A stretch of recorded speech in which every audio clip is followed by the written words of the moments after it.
Hello everyone. Welcome you all to Ashok Tutorials Meghalaya's first MTED channel. My dear friends, today in this video, we are going to learn contextualization, alright? Social science topic, contextualization, alright? What is contextualization? Let us see. Contextualization in social science involves understanding and analyzing a particular phenomenon, event, or concept within its broader context. It means considering the historical, cultural, political, economic, and social factors that influence or shape the subject of study. Here are examples of contextualization in social science. See, now, in general, when we talk about contextualization, it means that in social science specifically, it means that it is something which will involve the understanding, or comprehending, understanding and analyzing what? Understanding and analyzing what? Understanding and analyzing a particular topic or a particular phenomenon or a particular event, right? Or concept within its broader context, right? It means we will consider the history, the culture, the politics, the economics, the social, all these factors which influence or shape the subject of study. All right, so here are some examples of contextualization in social science. So let us see. Number one we have is historical contextualization. Example, in a history class, students are studying the American civil rights movement of the 1960s. To contextualize this, the teacher explains the long history of racial discrimination in the US, including the impact of slavery, Jim Crow laws, and earlier civil rights efforts. Understanding this historical context helps students appreciate the significance of the movement and the challenges activists faced. Now, you see, contextualization means a kind of explanation, all right? So suppose in a history class, students are studying the American civil rights movement of 1960s. So while they are studying all this, they will contextualize. The teacher will teach them the long history which has led to the American civil rights movement, what were the consequences, how were they treated, then what were the laws, what were the fatalities. All these things will be explained by the teacher, right?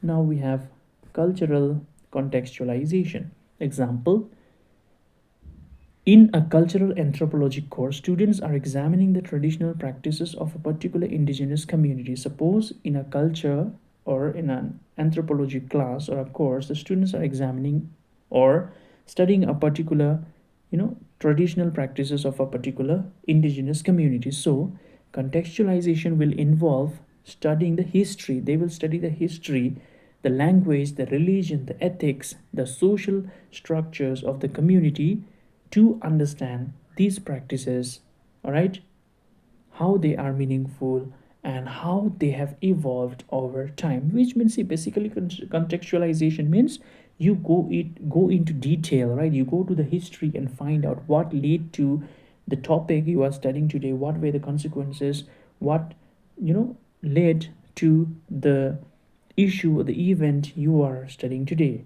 Now, political contextualization means, example, a political science class is analyzing a recent election in a foreign country. To contextualize the election, students explore the nation's political history, its government structure, the role of political parties, and the influence of international actors. This contextualization helps students make sense of the election results and the potential implications. Suppose in a recent time, right, there was an election. Suppose you have seen the US elections recently, right?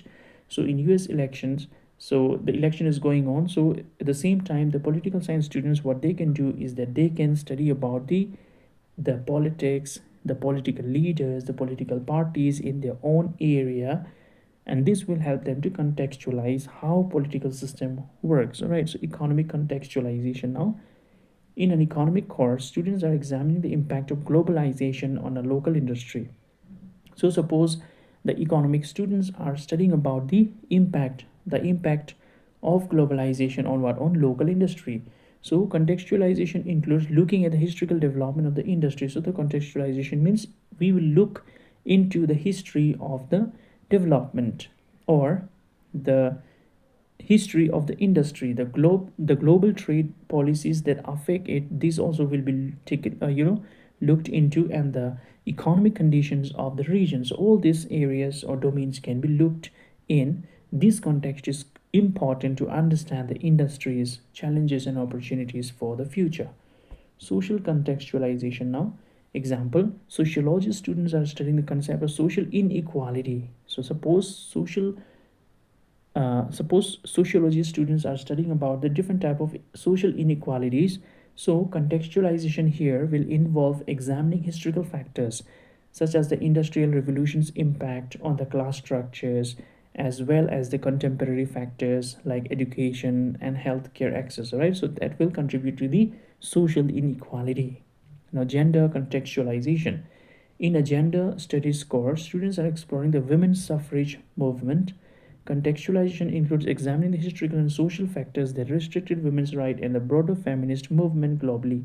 Understanding this context is essential for appreciating the significance of women's suffrage. Now, you see, suppose when we are studying about gender discrimination or women's suffrage, so here we can go back to the history, what led to the restriction in the women's rights, or why the broader feminist movements needed, or what led to this unequal treatment of the different genders.